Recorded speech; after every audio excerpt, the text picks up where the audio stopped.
Liftoff will start in T-minus 10 seconds. 10, 9, 8, 7, 6, 5, 4, 3, 2, 1. We have ignition. It's time! 17 seconds from Game 7 or from championship number 6.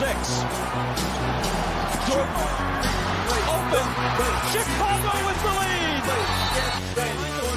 Hyper got a piece of it. It comes off. The Chicago Bulls have won their 6th NBA championship. Tying run at second, 2 out. Palmero over the head of Jenks. Uribe charges, throws, out! And the White Sox have won the World Series. To the far side around the 8-yard line to Hester. Under it and to the middle with the 15 to the 20, breaks free of the 25 to the 30, to the outside, 40, midfield, 40, 30 to the coast, 20, 15, Hester 5. Oh!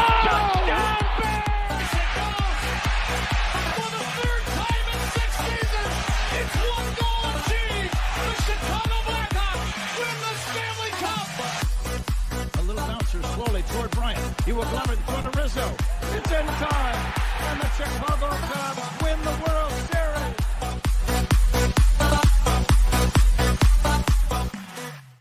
What up, what up, what up? Welcome to Shawn and Maya in the morning on this Hump Day edition. I'm your boy, the SuperBack, Shawn Sierra. Thanks for tuning in. If you're watching us on Facebook Live, well then, I guess you found us on Facebook. And if you're not following us on Facebook, what? Go to Facebook, type in Sports Zone Chicago, click the like button, and now you're following Sports Zone Chicago. Simple. But wait, there's more. Go to the show's page. Go to Shawn and Maya in the morning as well. Like that page on Facebook. So not only will you be following Sports Zone Chicago, but you'll be following Shawn and Maya in the morning as well. Here are my damn landscapers. Again, didn't. You're killing me, Smalls. You're killing me. We're not around at all. And now they come out as soon as the show starts. I got the window open too, so Lord have mercy.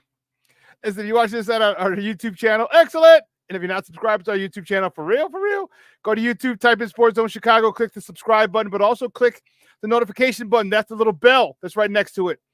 All right, that'll let you know anytime a show from Sports Zone Chicago is going live. You get it? You got it? Good. Now, if you're watching us, if you're listening to us, or watching us on our mobile app, I like that kind of party, baby. Yeah, and if you didn't know we had a mobile app, what? Come on. Listen, so wherever you get your apps from, you go there, and it doesn't matter where you get them from. So you can go whether it's iTunes, Google Play, Amazon, Walmart, Kmart, 7-Eleven, Zayre, Zemsky, Macy, Montgomery Ward, Woolworth, Venture, Weebles, Goldblatt's, wherever you get them from. You go there, you type in Sports Zone Chicago, you download it. You take us with you on a go, so not only do you get Shawn and Maya in the morning 3 days a week, not only do you get our other live shows throughout the week, and not only are they archived there like they are on Facebook and YouTube, but I'll tell you what, we give you a slew, and I mean a slew of articles. Thanks to my man Clarence Council III. Big up to Clarence for keeping you abreast of all articles Chicago sports related. Now, if you're watching this on a Roku channel, yeah, baby, you know I like that kind of party. If you didn't know, Roku, Sports Zone Chicago, we have our own Roku channel. Come on, keep up with the Joneses and them. Come on now, you know that. So here's what I need you to do. If you have a Roku television in the house, download Sports Zone Chicago's tile right to your TV. Okay, if you have a Roku TV in the house, download it. Put it next to Netflix, Apple Plus, Prime, HBO Max, Disney Plus, Hulu, Stars. Man, Stars made us wait till this week for the season finale of BMF. I'm a little annoyed with that, but I digress. Paramount Plus, put us right there. Put us right next to it, and put it right next to the WNBA channel. Yeah, they have their own. They have their own channel too. Yeah. What did I tell you? I told you I was going to download. Let me show you. I told you I was going to download. Yeah, I got it ready to watch the Sky game last night. I told you. Don't talk about it, be about it. I told you on Monday. So by the time I come on air next Monday, I will have downloaded the league pass, the WNBA league pass.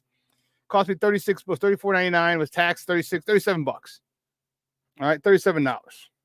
All right, and then they have it on Roku. They have a Roku channel. So, man, I downloaded that. So I watched the game on the big screen yesterday. Support these ladies. Let's do it. Let's do it. $37 for 1 year. So next year, preseason, I'll have to re-up. Anyway, I digress. Now, you can also tweet the show. You can tweet us at SportsZoneShy. That's CHI at SportsZoneShy. And now, if you want to follow me, just me, personally online. You want to know what I did? Well, let me tell you what I did. I didn't shave, that's for sure.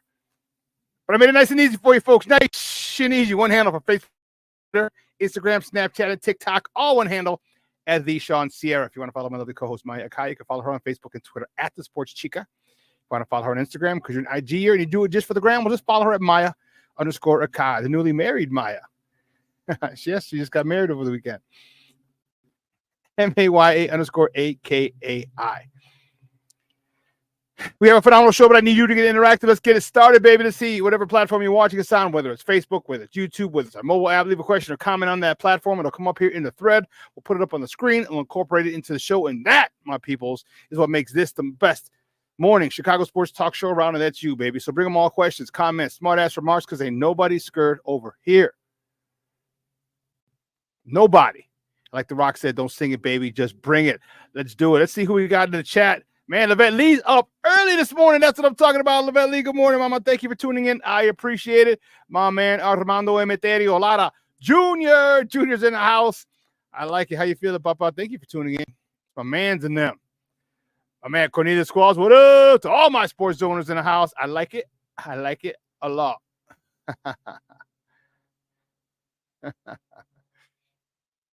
Yes. They're at the north side, so we'll forgive them for that. But they're at the Sky game yesterday. I like it. Another fabulous hump day. My man, Michonne Walls in the Mickey Ficky house. How you doing, Papa? Thank you for tuning in. I appreciate it. Mr. Shode is in the house. Come on, Shode. How you doing? AC Adams, Mickey Ficky house. That's what I'm talking about, AC. Thank you, Papa, for tuning in. I appreciate it very much. Listen, I don't know a lot about a lot, but I do know this. More of the usual suspects will chime in as the show goes on. Man, we're gonna get it started. Cue up MC Hammer. Let's get it started. Oh, let's get it. All right, some of you might not be familiar with that. It means I can't rock with you too much, but that's all right. We get started at the bottom of the hour, 9:30. My man Ron Luce from the On Tap Sports Net. He's gonna join me, talking a little hockey. Good news for the Blackhawks yesterday. A couple of different fronts. We'll talk about those in the top of the morning segment, but also we're going to talk about them with Ron Luce at 9:30. At 10 o'clock, my man Lester Wiltfong Jr., he's in the house. He's going to join me at 10 o'clock. We're going to talk a little Bears, get his expectations, his outlook, and get you some good quality Bears content today. So, man, we're getting started early, so you know what it means. We got to move, stomp your feet, move. Never mind. You guys don't know about that house stuff. Never mind. Anyway, let's get it started, baby. Guys, you know how we do. The first segment of every show is called Top of the Morning. She won't come just when you want it.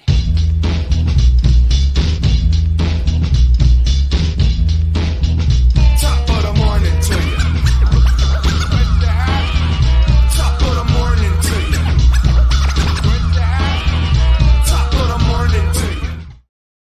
Yeah. Oh, snap. Hold on. Before we even get at it, my man Jay Grizz in the Mickey Ficky house. Good morning, Papa. How are you? Thank you for tuning in. I appreciate it. I appreciate you, sir. And everybody, man. Me and you're going to fight over this, Jay Grizz. I'm telling you. me and you're going to fight over it. But hey, you got some allies. You got Junior in the chat. You got Levette Lee in the chat. You got a couple people in the chat who are of that ilk, right? Cut from that cloth. Anyway, let's check it out, baby. The first top of the morning topic. Let's say, which way do we go? Which way do we go? All right. My boys. White Sox yesterday down in Tampa. Fall to the Tampa Rays, 5-1. Soroka was on a bump. He got the loss. Whew. He's 0-4 on the season. He went 5 innings, 3 hits, 4 runs, 3 of them earned. 4 walks, 4 punch-outs. Paul DeJong was 2 for 3, hitting his 4th homer of the year, driving in his 8th RBI of the season. Corey Lee, young catcher, continues to eat. He was 2 for 4 on the day. Moving on, staying the same, though. The White Sox take on the Rays again tonight. Chris Flexen's on a bump for the good guys. He's 1-3 with a 4.85 ERA. He's going up against Aaron Civale, who's 2-2 with a 6.41 ERA. First pitch is at 5:50 Central. You can catch that game on NBC Sports Chicago or listen to it on their flagship station, AM 1000. The White Sox are on a record pace, and it is embarrassing. They are on a record pace to have the most losses ever in the history of Major League Baseball. Hopefully they can turn it around. Need a couple more sweeps. But I digress. Next top of the morning topic, man. The Cubs walked it off yesterday, beat the San Diego Padres 3-2. The return of Bellinger, Cody Bellinger.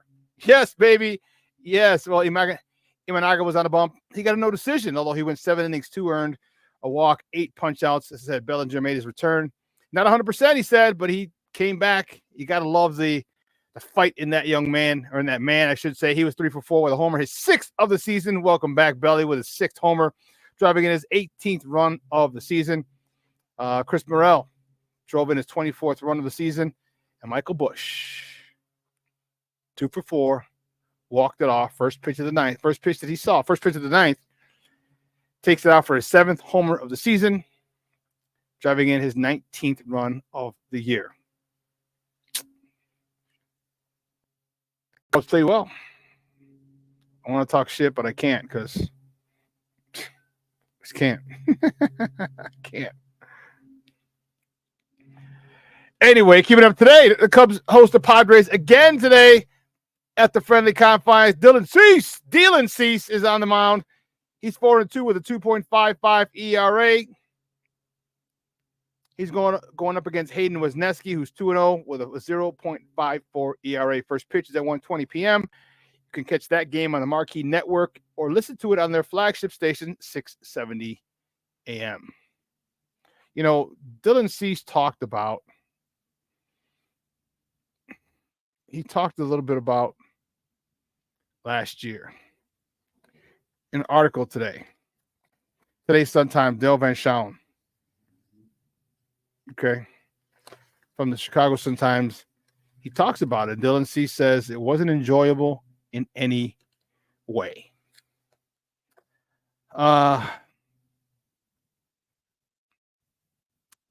He quote, he said, last year wasn't enjoyable, really, in any way. I just didn't perform well. All right.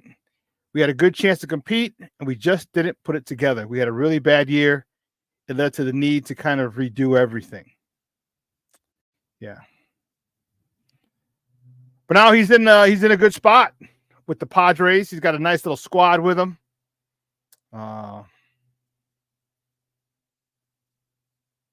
Yeah. I like Dylan's one of my favorite players. I loved watching him grow up. Thank you to Northsiders. You know, it was Don't start. I want to hear it, Jay Grizz. Don't start.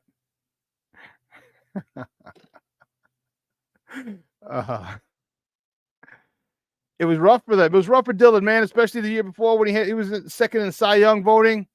Things were going well. He's anticipating them contending. That was the thing. They're to contend.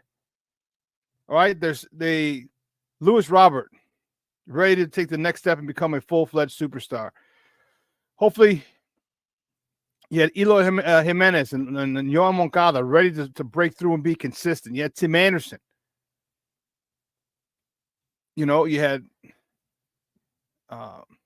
Lucas Giolito. You had Lance Lynn. You had Liam Hendricks in the back end. Man.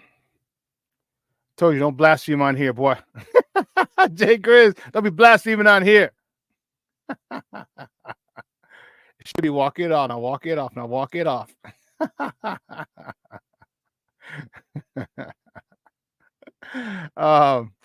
It just went to shit. It went to hell. That's all it did, man. It was, and you can imagine a competitor like that. It's got to be frustrating when you're not just your team's doing poorly, but so are you. And, he lived up, he set a bar for himself the year prior when he came in second in the Cy Young Award and didn't live up to it last year, and he was frustrated. So it was definitely frustrating. Yeah, we could do this, Jay Grizz. Southside, Northside, walk it out. Southside walk. Okay, we could do that. I could roll with you. Plank in the house. Good morning, Papa. Thank you for checking in today. I appreciate you. Shorty, you better watch your mouth. You better what? Don't you blaspheme on here. Don't you do it. Oh, you think you're funny. Oh, you think you're funny. Well, you don't know me, money. It's about to get ugly. Watch it, dog. I'm hungry. Keep it up. Keep it up, you sons of biscuits. Keep it up, you sons of biscuits. We got to keep moving, though. We got to keep moving because we got to go at 9:30. The next top of the morning topic, the sky. Excuse me, will I kiss the sky? This was dope. The sky with a huge, impressive, I say extremely impressive, 101 53 blowout win over the New York Liberty. Marina Mabry led the way with 20 points. Dana Evans, I'm liking her.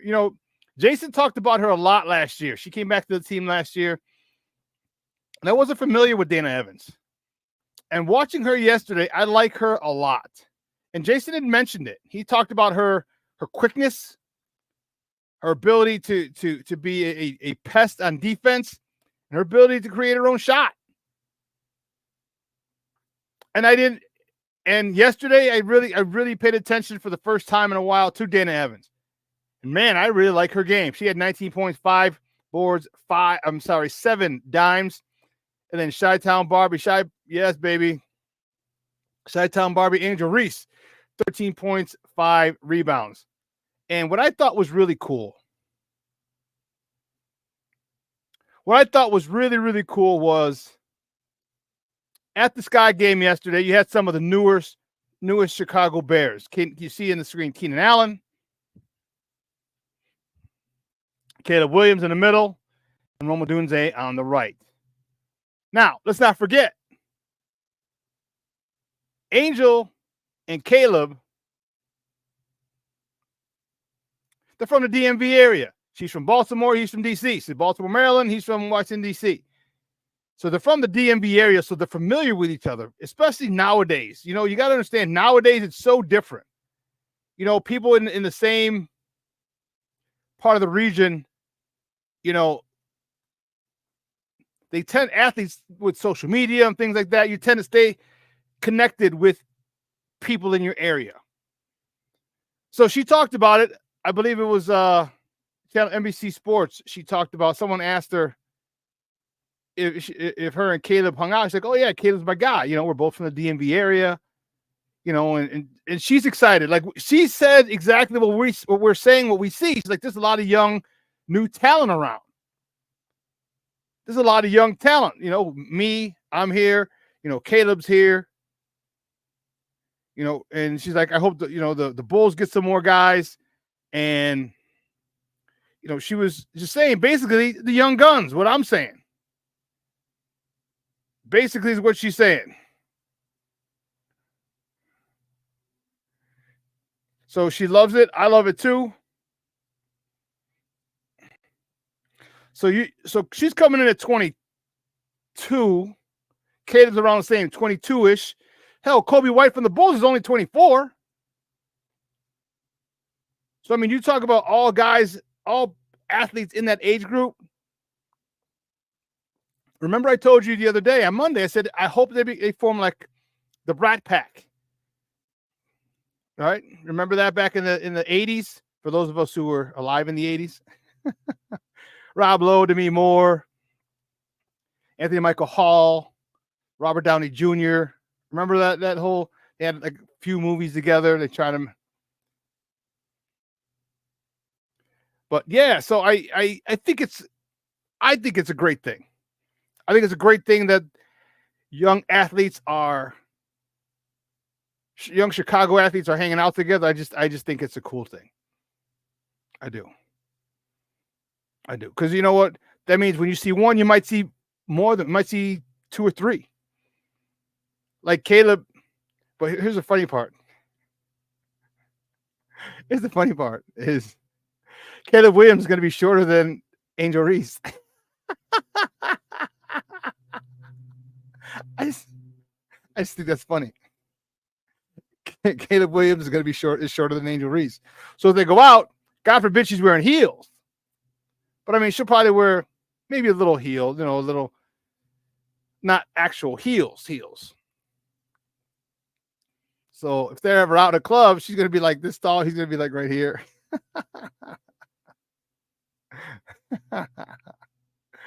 Oh, man. Oh, we got to let's keep it moving. You know what? Here's a good thing. Keeping with the WNBA. You know what? The WNBA, here's a dope thing. Our WNBA commissioner, Kathy Engelbert, said yesterday that the WNBA will begin to use charter flights full time now. Okay, it's a move that addresses player safety issues and logistical issues. If you remember last year, I forgot what game it was. I don't know if it was a playoff game or not, where they were stuck in the airport.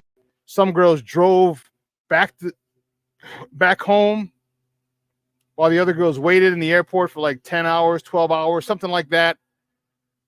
I just thought it's about time.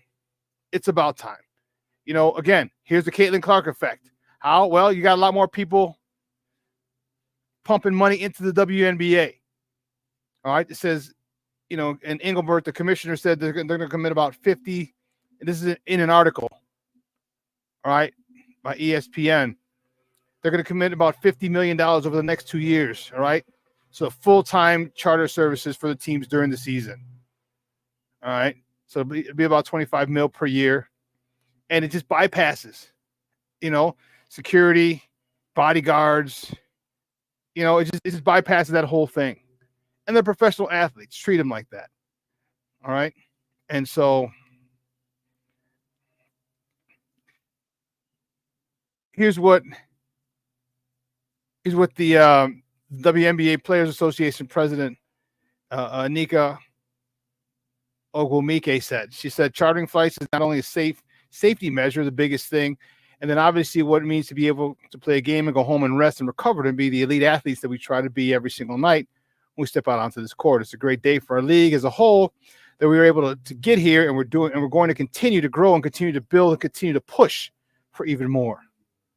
So just congratulations for them. You know what? I'm really happy. And like I said, I told you guys, I bought the WNBA League Pass yesterday so I can watch the Sky game. So it's on my phone. I doubt they have a Roku channel, so I downloaded that to my TV so I can watch them on the big screen, so I can watch them anywhere I go. $37. Can't complain. Cannot complain at all. Let's see. Man, whoo! The Blackhawks. We'll get the second overall pick this year in the NHL draft. Boy, are we lucky. We got the number one overall pick last year, which turned into the generational talent that is Connor Bedard.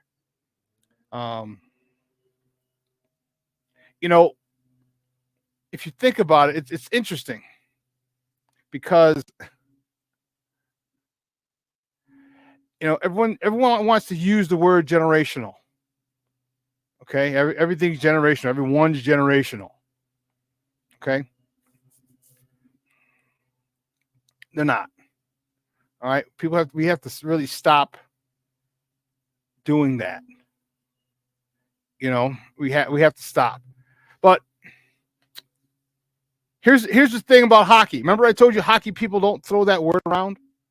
All right, they threw it around with Connor Bedard.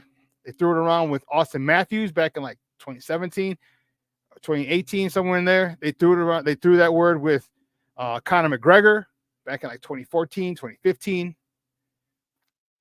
They don't just throw that word around. Every so often there comes a player in the NHL that is, on that generational level, a star, superstar.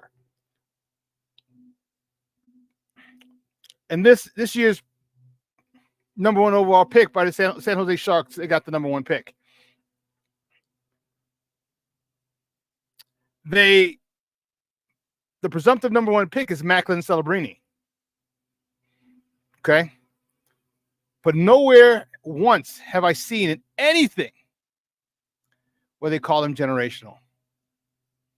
Just because he's a presumptive number 1 overall pick and he's presumed to be that and more by more than one person, they're not tossing the word generational around. Macklin Celebrini is not generational. He's a great player. He's not generational. And that is what, and I appreciate that. The hyperbole is not necessary. But the Blackhawks will pick. They will pick second. And you know what? They got to be happy as pigs in slop. All right. The 2024 NHL draft will take place in Vegas, baby. Vegas at the Sphere. It's going to take place in Vegas on June 28th and June 29th. So it's going to be pretty dope out in Vegas. 2 more things before we get out, before we got to go to break, because our man Ron Luce is going to join us to continue talking Blackhawks with me. Lukas Reichel inks a 2-year deal at $1.2 million a year. So he's booked through 25-26 season. So $1.2 million per year. You get these young guns under contract, and let's do it. I like it.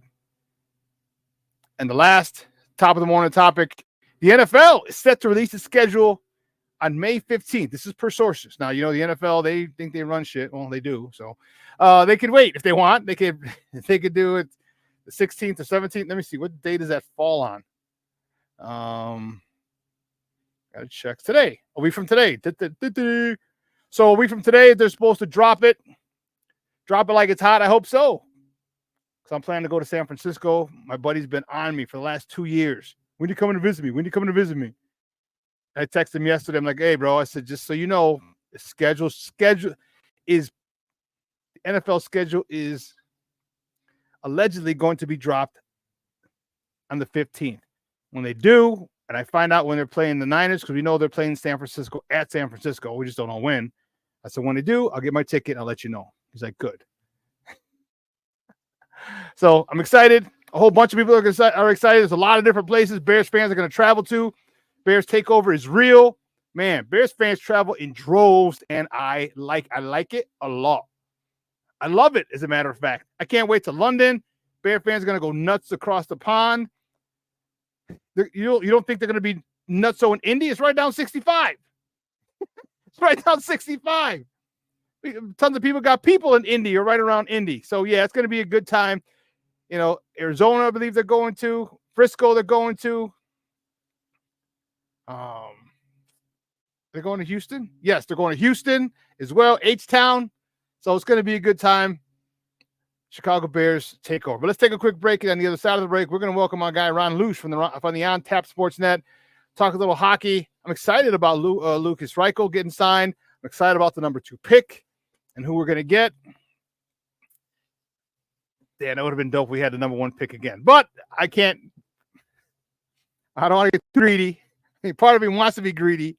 But hey, the 2nd overall pick, it's not somehow I think we're going to get a good player. Something tells me. No, I'm not a betting man, but I think we're going to get a good player. So listen, sit back, relax, take it easy, go to the bathroom, get some water, get some tea, get a drink. I don't care. Hey, some people start early. I don't know. It's 5 o'clock somewhere. We'll be back. We'll be back, and Ron Luce is going to join us on the other side. Keep it locked right here. Shawn and Maya in the morning on Sports Zone Chicago.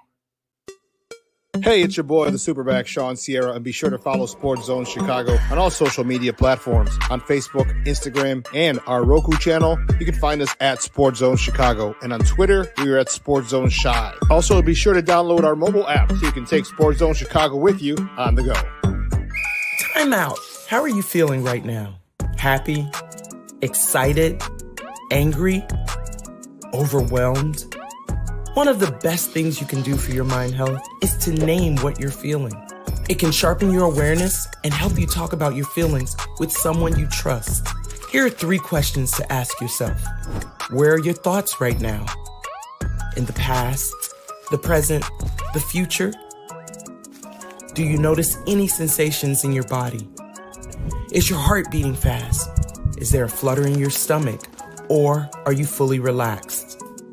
What do you need right now? Time with others? Time to yourself?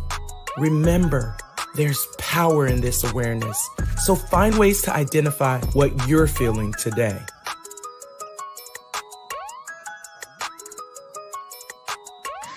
Hi, guys. Hey. Hi, Megan. Hey, Jessica. Megan, you're a tramp. Brian Fitch told me you guys made out. Everybody knows. He said your breath smells like garbage. And he almost puked. He says you're the most desperate girl he knows, besides your mom. How many boyfriends does she have anyway? Lots? Your makeup makes you look like a clown.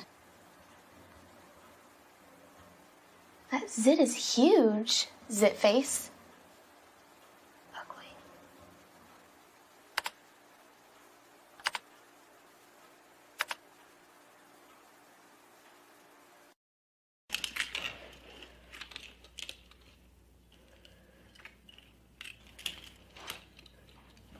Hey, bud, what you doing? I'm playing with cars. Cars? Can you show me what a car does? Whoa, whoa, whoa, whoa, whoa. Hold on a second. First of all, this is a school zone. So you need to put down your cell phone, stop texting, and let's get to driving. Now you're coming up to a stop sign, right? You need to slow down and stop before you hit that Y line. I want you to look left, right, left. You don't want to get hit by a car going on your left, and to your right to make sure you don't get sideswiped by a guy coming from your right. You're coming, and you see a crosswalk. You better slow your horses down, because the #1 rule of driving is always yield to pedestrians. Now stop, pull over, and you are done driving. Gosh, what do they teach you kids in school nowadays?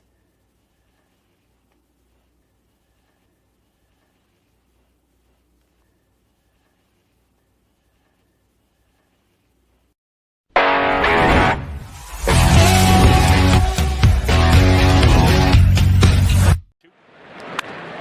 right field. That one way back. That one is gone. A line drive homer, a belly bomb. Welcome back. And it is 1-0. Welcome back to the lineup, Cody Bellinger. Swing and a miss. Struck him out. Shota Imanaga, 6 shutout innings. He has struck out 8. Swing and a little flare out into shallow right field. Oh! Nico Horner! Here's the pitch. A swing and a drive. Deep right center. It's got a chance. Cubs win the ball game. Michael Busch, a game-winning home run. Listen to this crowd. Michael Busch wins it on the first pitch. Cubs win. Welcome back to Shawn and Maya in the morning on Sports Zone Chicago. Those clips courtesy of the Marquee Network.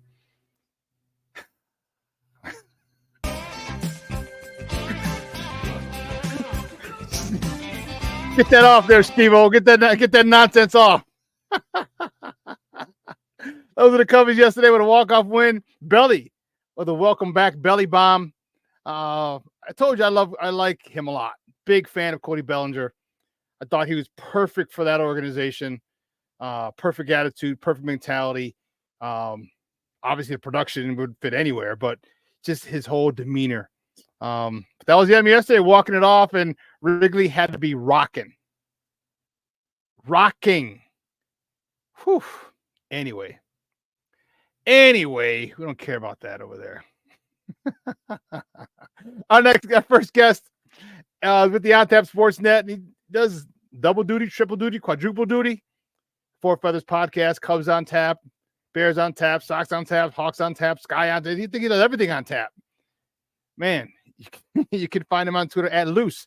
That's Luce. That's Luce on tap, guys. Let's welcome back to Shawn and Maya, our guy Ron Luce. Ron, what's up, Papa? Good morning. Good morning. Fun fact, Shawn. I'm glad that you guys played those clips and let me relive that. I was actually at the ballpark last night. I saw that later. I saw it. Yeah. I'm like, oh shit! I texted him. He was at the game. Yeah, it was. I think I was answering your text in like the 5th or 6th inning. It was just like, oh yeah, totally. And things were going great, and then things went bad, and then things went fantastic. So I appreciate that. That was better than the morning coffee I've got. So I appreciate those clips again.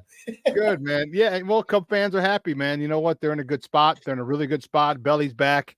They were able to hold the fort down, so he came back. You're starting pitching. I know we're talking Hawks, but still, your starting pitching is what the hell, dude? Did anyone think that they were going to be this good? Cubs fans did. Every Cubs fan will tell you that we liked their rotation coming into the year, and I mean, it really has been a best case scenario, though. Like so many guys have developed. I think that was the biggest key, right? We saw it with the last, the Theo-led regime was, oh, well, this Cubs team can't, they can't do this, they can't do that. Like they can't develop starting pitching. They had to go buy it. This time around, like their development at the major league level for a lot of these guys is the biggest difference. Guys like George Wicks got better. Javier Assad just continues to rake. Imanaga's been phenomenal. And, you got a lot of really good contributions from guys like Hayden Wesneski and Ben Brown, too, while you've had some of these starters out. So it's good stuff. Jameson Taillon looks like Jameson Taillon this year. It's a weird curse with the Cubs. It's like the second year of a big signing of any guy that's apparently not from the NPB, because Shota is the outlier here. Oh, my God. They always have a slow first year. But, Jameson Taillon's back, and the Cubbies are rolling, man. It's a good time to be a Cubs fan. I won't lie to you here, Shawn. All right, well, let's stop talking about that nonsense and let's talk about this. He brought you on. Enough of that stuff. The Blackhawks.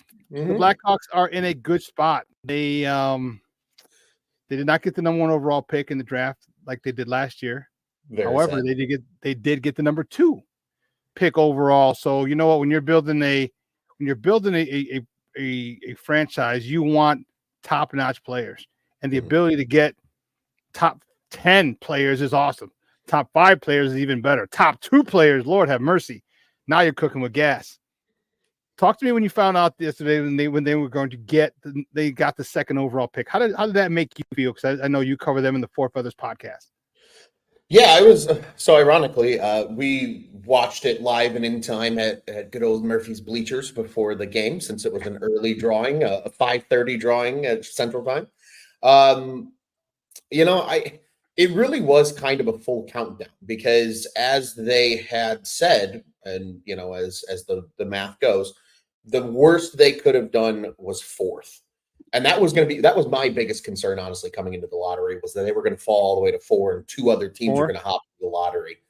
And so it was relieving seeing the order go the way it should have, all the way till, 5. And then it was like, okay, they're probably good here. Maybe they fall back to 3, but you're still getting a top pick. So when they got announced as one of the 2 lottery teams, it was like, okay, cool. At least they've got a shot here. I, like you, sir, wanted the number 1 pick very desperately. I yelled in my lack of satisfaction, and my sunglasses went flying, and thankfully my girlfriend caught them, because I was a little upset. But hey, you know what? Like you said, Shawn, if you look at most NHL drafts in recent memory, if you have a top 2 pick, you probably have a legitimate NHL player on your hands, and that is just about the only thing that the Hawks could ask for coming into this situation. And again, I think a lot of people forget they have the 20th overall pick as well from Tampa Bay. So 2 first-rounders in this year's draft is certainly a way to continue adding to that cupboard of assets of youth that Kyle Davidson has done so far. And that's what you need. All right, you need an influx of youth, and I think that's what the Hawks have gotten, obviously, last year with Connor Bedard. But you see it a lot now, especially with a lot of our Chicago teams. I know Kobe White's not a rookie, but he came out as after freshman year. Kid's only 24. The kid's only 24. He's not even hitting he's about to hit his prime. All right. The Bears drafted Caleb Williams. He's 22. They just drafted Roma Dunze. He's 22. They just drafted the Sky. Just drafted Candace Parker, Angel Reese, and Camila Cardozo, and they're just 22. So we're talking about a lot of young stars, here in the city, and I think that's a pretty cool deal when you're trying to rebuild a franchise, and we have a lot of rebuilding to do because we were spoiled for a while. We were spoiled for a long time. I got a good 12 to 13-year period. We were spoiled, and to get it close to that level again, you got to get young studs, and we did. And I think I'm excited for it. Who do you think they're going to take with that number 2 overall pick? Because the Celebrini is the presumptive number one overall pick. They've already mocked him up in the San Jose Sharks jerseys. Are you with Dimitrov, or who are you thinking for the number 2? Shawn, it's funny because last year we were spoiled in the sense of Blackhawks. Or Dimitrov. Demidov, I believe is how you say it. Yeah. We were spoiled last year because we all knew who was going number 1. So from a Four Feather standpoint, we didn't do any scouting. It was just watching Connor Bedard highlights for 2 months until he was actually officially a Chicago Blackhawk. And you were mentioning all the young stars in the city. Let's not forget Bedard's only going to be 19 this summer. So can't even buy a drink. Yeah, he's still a baby. Hey, he can buy a drink up at the city of Toronto, though. Legal drinking age is 19 up there. So, but no, I'll be honest with you. I have no idea where they're going with this pick. And it's kind of fun for me because, I know my great co-host over at Four Feathers, Tony Marchese, he was texting me last night. He's like, how was the game? I was like, great. I was like, what did you do all night? He's like, watch Demidov highlights all night. I was like, oh, Jesus. I was like, you're already doing it.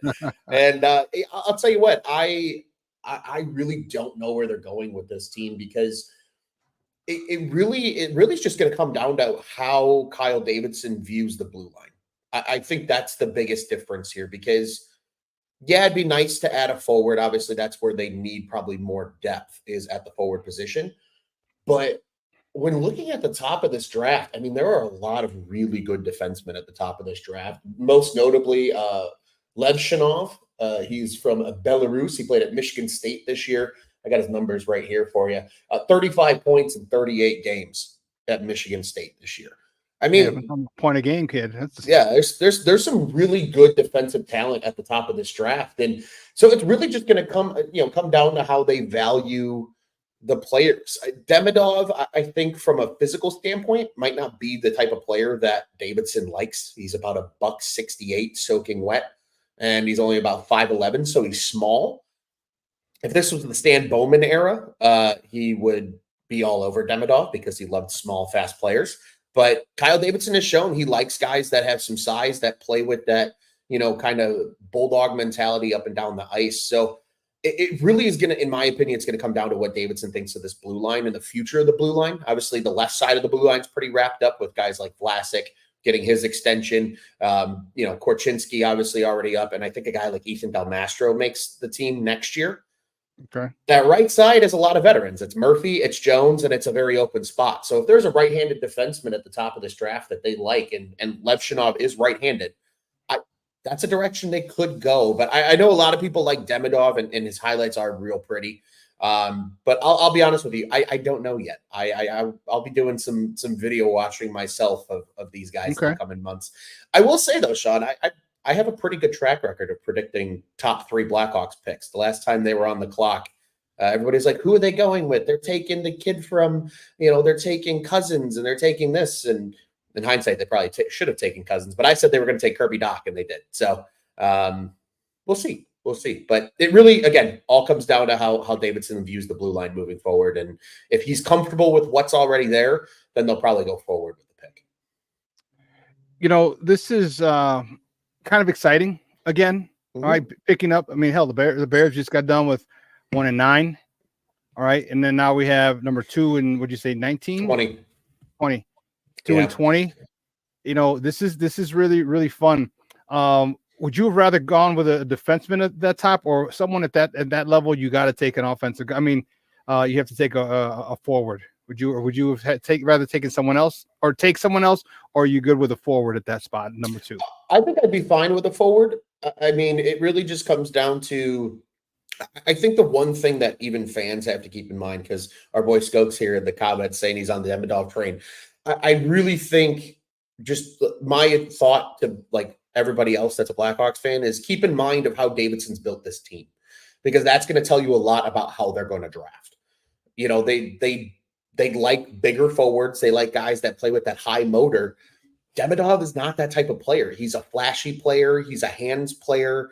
You know, even the kid that they took in the second round last year, Kanserov over in Russia, even he's got a little more of that kind of up and down mentality on the ice. So it's keeping that in mind. I wouldn't hate if they go forward. There's a couple of guys at the top of this draft that are intriguing.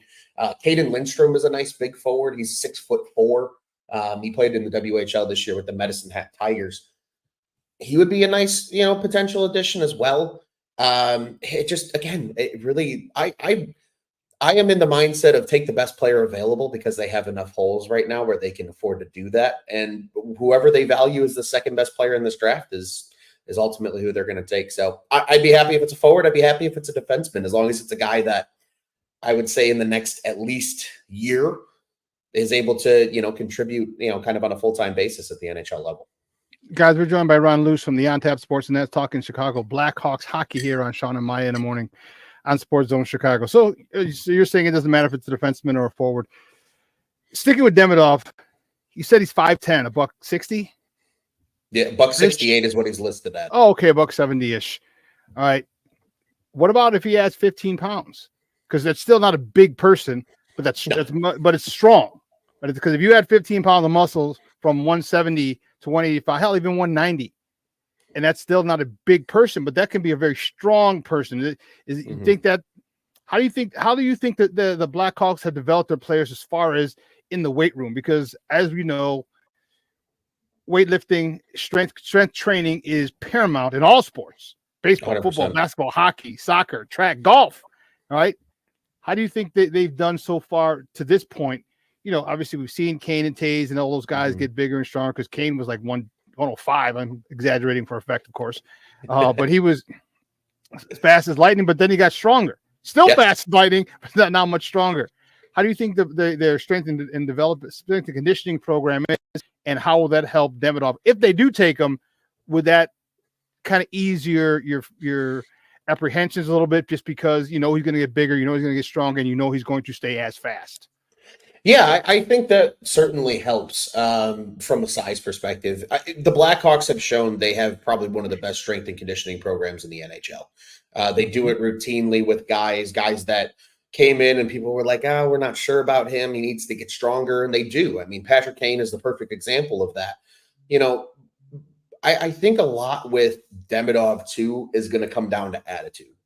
And that's the one thing that, and again, this is admittedly an NHL hockey stereotype, and I don't like to stereotype, but Russian players are habitually known as guys that don't like to be the team first guys, and they don't like to be, you know, they want to be the stars because that's how they're brought up in Russia, is like you should be a star player. If he's got the mindset that fits how Luke Richardson's going to coach the team, do it. He's a very skilled player. There's no denying his skill set. It's just, is he going to work in this environment? Because a guy that I think we're going to talk about here as well, and you talked a little bit about before I jumped on, Lucas Reichel, at times struggled with that system that Luke Richardson had in place a season ago. So it's something to very much keep in mind, because now it's an important time for the entire franchise. It's an important time now for Luke Richardson from an evaluation standpoint, because now you can say, okay, hey, buddy, we're going to give you a better team. We need to see better results. And they're going to want guys in there that are going to play the system the way it's meant to be played, because I think we've seen at times, especially in these first 2 years with Richardson as the head coach, when they play the system to their best of their ability, they can really surprise some people. Again, assuming they stay healthy. And of course, health was the number one enemy of this Blackhawks team this past season. I think that's another big factor as well. I absolutely, if they look at Demidov from a physical standpoint, they say, yeah, he can put on 15, 20 pounds of muscle by the time he's 20. Okay, great. I think that's fine. It's just making sure that he fits what they want to do, because Kyle Davidson's made it very clear that they take their guys and they are not afraid to pass on a player if they don't fit the, kind of new culture, we'll call it. Yeah, that's being implemented in that Blackhawks locker room. So I guess we're going to find out if he is their guy. Because if he's there, I mean, because we said, Celebrini is going to be number one. So you have 100%. everyone pretty much but Celebrini to choose from. So you're going to have your choice of guys, and we're going to find out if they, how they truly feel about them. Could you imagine if the Sharks went Demidov at number one? What bedlam would occur in the city of Chicago? I know it's not going to happen. This is completely hypothetical, but the city of Chicago might explode. Indulge us. Yeah, the city of Chicago might explode. San Jose might explode too for the wrong reasons, but Chicago might explode if, God forbid, Celebrini got passed on at number one. But he's not going to. He's an incredible player. There's a reason that we were all upset the Hawks didn't get the number one pick in the draft because, again, maybe he's not Bedard-like per se in terms of the talent gap between kind of 1 and 2. But very few freshmen ever win the Hobie Baker Award. So that tells you a lot about how tells you a hell of a Celebrini lot. was. Yeah, for those of you, that's the best player in college hockey. College hockey's Heisman. Yeah. Yeah. So for freshmen to do that, it's unbelievable. There's a guy in here, Jay Grizz wants to know, what about the goaltending? What about the goaltending this year, coming up for this season? Who's in net? Any prospects? What do we have to look forward to? Yeah, I mean, the goaltending, Peter Mrazek got his 2-year extension, so he's in the fold for the foreseeable future. Unfortunately, Soderblom is under contract next season. I don't know if that's going to persist beyond next year, but the Hawks right now are at kind of, in my opinion, a humongous impasse when it comes to goaltending. They effectively have to do one of two things. They have to find maybe an older veteran that's willing to take a 1 or 2 year deal on the market and say, hey, come in, kind of be the 1A starter with Peter Mrazek for a year or two until we can develop some of these guys, because I think Drew Comesso needs another year down in Rockford. We're not going to see Adam Guyon probably for at least 3 seasons. So their stock in goaltending is long-term. They're either going to need to do that, or they're going to really need to buy in and say, hey, we're going to go get X from some team. Personally, the guy I would love to see, and this is a guy that with old friend of mine, Puck and Hostile on the old X app, we were talking about, was Jeremy Swayman for the Bruins. They have a very interesting goaltending situation. Linus Ullmark has 1 more year next year at, I believe it's $5 million. Swayman is a restricted free agent after making, I believe, 3.4 this year. He's due a humongous raise. If I'm Kyle Davidson, I'm calling the Bruins and I'm saying, hey, if we give you number 20, can we have Swayman? And if they say yes, he's worth the 20th. He's worth the first round of 20th, huh? Absolutely. He's only 25. I think a lot of people don't realize how young Jeremy Swayman is. He's only 25 years old. So he's the type of goaltender you could bring in and pay $5 million, $5, $6, $7 million a year to for 5 or 6 years. And your goaltending is set until a Drew Comesso maybe comes along and can kind of be that 1A. It's an intriguing idea. I don't think it's going to happen because, as Gate said on Twitter as well, he thinks they're going to move on from Ullmark and then keep Swayman, and I tend to agree because Ullmark's 31. But, I mean, maybe Ullmark's the guy if you're the Blackhawks too. You go to Boston and say, hey, we know you're in cap trouble, and we know you need to re-sign Jeremy Swayman. We'll take the 1 year of Linus Ullmark and a late-round draft pick for a no-name prospect that we don't believe in anymore. Maybe that, hey, Kyle Davidson still got the cap space to weaponize it. And if he can do something like that, that might be the move. But that's a fair and that'll buy him time. That's a year of incubation period for whatever goalie you have ready, that you're waiting for. And I think, and that's smart. Like, you don't want to get a goalie who's 27, 28. All right, when these guys are in the beginning, in the first year, like, you know what I mean? Because they have 2 or 3 years to develop. And is he going to be at his peak, or is he going to be on the downside of his peak? Yeah. So if you're going to get a goaltender, you want to get someone who's, maybe hitting their peak just before the skill players hit their peak. Yeah. Right? So when you go in, and when they do, this guy's already he's at the top of his game, and now you're really cooking with gas. Well, I'll say it's a very interesting trend that we've seen over the last couple of years, and I forget who I was talking to about this, but they were incredibly on point about it. Goaltending in the NHL nowadays is very much like bullpen pitching in the major leagues. It's very volatile year in and year out, right? Guys will, and it might be, guys that are journeymen. I think of a name like Cam Talbot, for example, right? He goes to a couple different teams, is terrible for 2 or 3 years, then all of a sudden he ends up in the right situation and he's an all-star quality goaltender. It happens a lot. There's very few true elite goal. Again, we were spoiled for how many years of Corey Crawford in Chicago. Yeah. It's hard to find that elite goalie. Look at, and this is not a shot at the guy, but look at Robin Leonard. We were all sold that Robin Leonard was the future. The Hawks trade him to Vegas, and he's not even in the league anymore. So it's a volatile position, and that's why I think truly, like, I think they will add somebody this offseason somehow, some way. I don't think they're going to just leave it to Mrazek and Soderblom again, because they know they need to start to produce results. Otherwise, the Wirtz family will not be happy. But I think a lot of their stock right now is in Comesso probably a year from now, and then Guyon in probably 2 to 3 years from now. Okay. All right. Well, I'm looking forward to it big time. As they develop, a lot of young prospects, a lot of the rebuild is happening for a lot of our teams, and it's exciting, man. Like I said, I remember I went to Connor Bedard's first game as a preseason game here this past season, and like 30 seconds in, whoa, I'm down the wrong pipe. You sound like me last night after the walk off. We don't want to go there. Like 30 seconds in. 30 seconds in, he toe drags and fires a wrister on net. It didn't go in, but I was like, "Oh, me!" I was with my guy Jason. And I looked at him like, "Holy shit!" Like that was like a grown man shot, and no reservation, no hesitation, no apprehension. He was like, "No."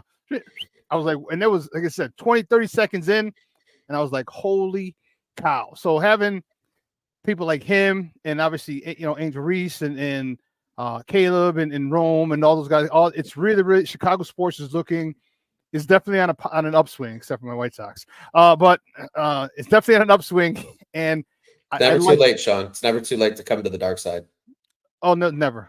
You and Lavette Lee in the chat. She's always just come to the north side. I'm like, no. Hey, I respect it. I grew up in the South Burbs, so most of my friends are White Sox fans. I feel for it, man. It's tough when you get promised so many things by a front office and there's a slimmer of hope and they get it wrong, and then you don't know if they're ever going to get it right. Yeah, it's wrong again. It's rough. It's rough. So hey, great stuff, buddy. I appreciate it. Do me a favor before you go. Let everyone know where they can find you and your work online. Absolutely. You can find me over at Luce on Tap on the socials. You can also find us at On Tap Sportsnet at Four Feathers Pod, specifically if you want to hear Blackhawks talk. I've earned the nickname of GM Ron during the offseason over there. So there will be plenty of these type of discussions and some deep works coming up. I've literally got a list of players that I need to watch some film on. So be sure to catch all that over here. And as always, Shawn, it's great to join you and chat with you. Great stuff, buddy. I appreciate it. We'll be in touch soon. Absolutely. You guys have a good one. Take care. All right. Guys, that's Ron Luce from the On Tap Sportsnet talking hockey with me. Fired up, man. Blackhawks, I'm telling you, if you've never been to a Blackhawks game, let me strongly suggest you get there. All right. Just if for no other reason, go watch Connor Bedard. Go watch Connor Bedard. If that's the only reason you go, is just to watch number 98. You will not be disappointed. I don't give a damn how much your ticket is. I don't care. He's exciting. And I didn't get to ask him about the generational thing. Shish kebab. All right. But anyway, go. Get there. I'm telling you, Connor Bedard, even if you just wanted to go to a preseason game like I did last year or this past season with Jason, kid is something special. The kid is something special. And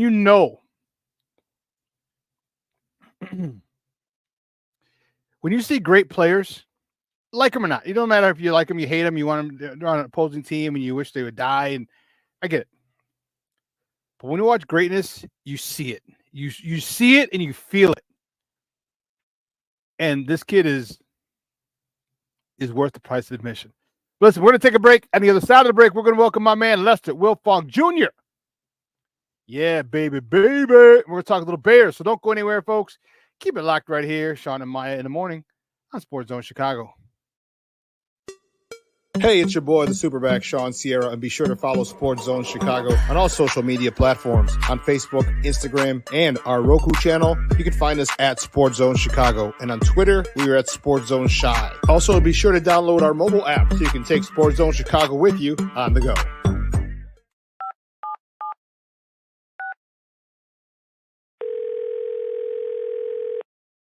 Yeah, hello. I'm really not sure if this is what you all do, but I really don't have anywhere else to turn. Hi. I don't even know why I'm calling right now. I'm sorry. My thoughts are going a mile a minute. My kids are out of state. My buddies from the army are all gone now. I'm really alone. I left the service last year. My mom just passed away a few months ago. I miss so much time with her. I keep getting calls about the bills, and I'm trying to get a job, but I feel so stuck. Okay, ma'am. I'm glad you called. Okay, sir. Let's stay on the line and walk through some things. Thanks. Okay. Thanks a lot. Thank you. We are looking for a few heroes, mentors, trailblazers, innovators. A passion to change lives, spark curiosity, open hearts, and awaken minds. Help students answer the question, who am I? This could be your calling, but this is no job. It's the journey of a lifetime. Be a hero. Be a teacher. Every day we take steps to keep the people we love safe, but some health risks are easy to miss. Ticks hiding in the yard can spread germs, like the ones that cause Lyme disease.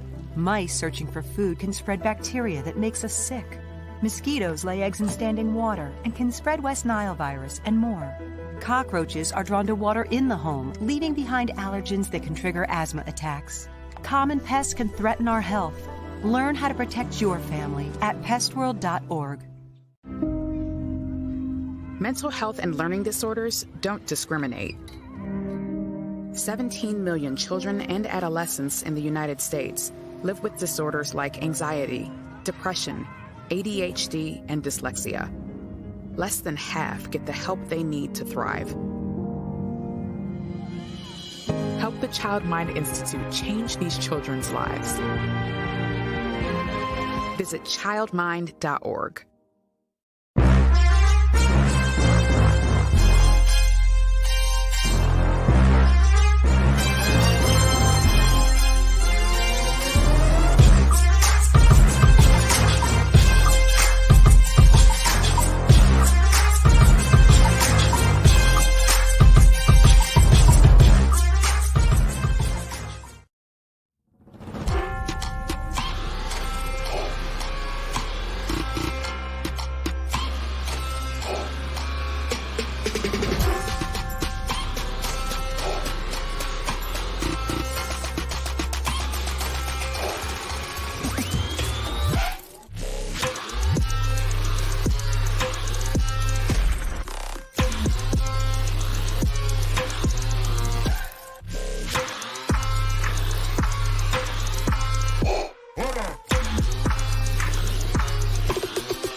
Welcome back to Shawn and Maya in the morning on Sports Zone Chicago. That was Bears wide receiver 1C. Do we call him 1C, Lester? I don't know. Rome Odunze had his days at the University of Washington, and I'm excited. I'm excited about this kid. We kind of got three generations of receivers. We got the old man and Keenan Allen. It was like 32, 33. I think it'll be 33. Definitely on the backside of his career, although he still had 1,200 yards last year. We got a guy smack dab in the middle of his prime, coming off the best season statistically in DJ Moore with over 1,300 yards. And we got a young stud. You talk about layers and leveling. We have three great receivers at different stages. I'm going to talk to my next guest about it. That's where we're going to start off. And guys, you've seen him before, man. We've been together. He's been rocking with us for like 6-7 years, and I appreciate and love every time he comes on because he and I can talk Bears for hours. You can find him on Twitter at Wiltfong Jr. That's Wiltfong Jr. Wiltfong Jr. He's over at Windy City Gridiron, and he's our guy, Lester Wiltfong Jr. Lester, what's up, Papa? Good morning. What's going on, Shawn? How you doing today? You know what? I am doing well. I didn't go to CrossFit today. I decided to sleep in.